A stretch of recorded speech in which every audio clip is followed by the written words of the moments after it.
All right, so Steve writes in asking about the cash, the 4 years of cash. And he asks, how does he go about converting that 4 years of cash?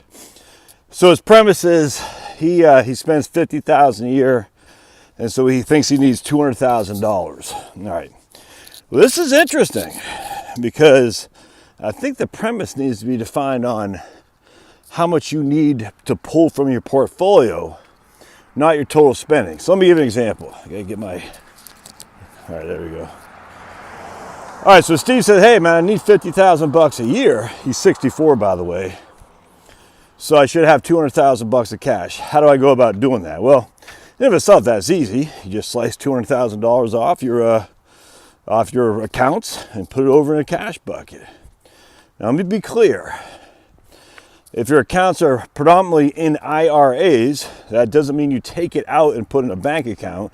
That just means you take it out of the investment market and put it into short-term stuff. Certificates of deposit at the bank, high yield money market account, which isn't very high yield, stable value fund if it's in your 401k. I talk a lot about Ginnie Mae's. All right, so that's what you do. You're not taking it and taking a lump sum distribution for which you got to pay tax on that in one fell swoop. Don't do that. But we're moving $200,000 from our investment portfolio and putting in a kind of like a side account within the umbrella of being tax deferred. Hope that makes sense. All right, part two of this is that we're saying, do we really need $50,000? My man, in this case, Steve is 64. I don't know when he's going to take Social Security, but if he's 64 now, not sure what year he'll have been born. Let's just say his full retirement age is 66. I'm not quite, yeah, it might well be. All right, so he's got 2 years before he needs, before he takes Social Security. And we'll just, for simplicity, we're going to say he gets $25,000 a year in Social Security, roughly $2,000 a month, give or take, just for my simple numbers here, so I can keep on I can understand my own thought process. All right, so he needs $50,000 a year to live on. All right, of which in 2 years, so he's 64 now, 64, 65, he'll need $100,000, right? Because 50,000 times 2 is 100,000, if my math skills from public schools serve me correct.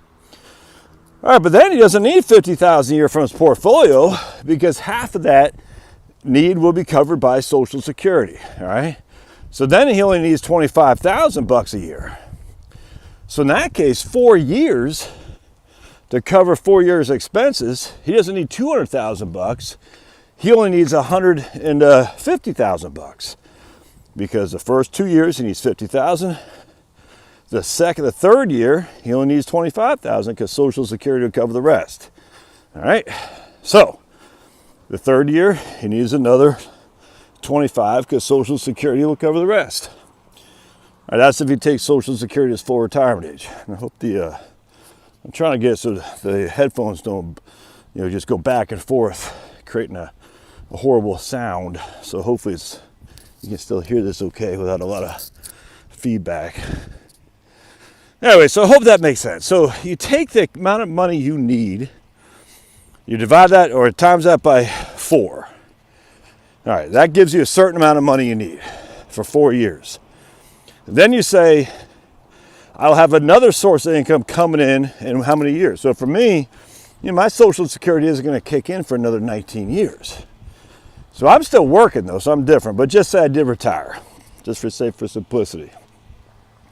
I would want, and let's say I spend $100,000 a year. I'm just throwing that number out there.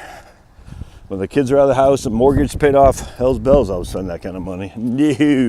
No. Anyway, so point being is, just say I need $100,000 a year. In my opinion, I should have $400,000 in a cash-like account to cover me from a bear market. In fact, I was just reading Barron's. They think the market next year won't give us great returns. I don't know, nobody knows, but I think that's a good sign that people are already starting to say, hey, be cautious because the earnings don't look great. And if the earnings aren't great, the returns won't be great.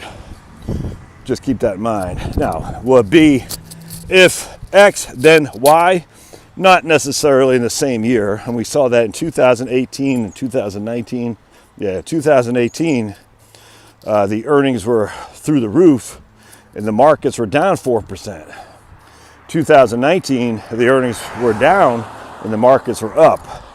So in any given year, it doesn't work as quickly and as assuredly as that. But over the course of those 2 years, if you look at the average earnings for those 2 years of 2018 and 2019, and you looked at the average rates of return for those 2 years, it worked. That calculation worked like a charm.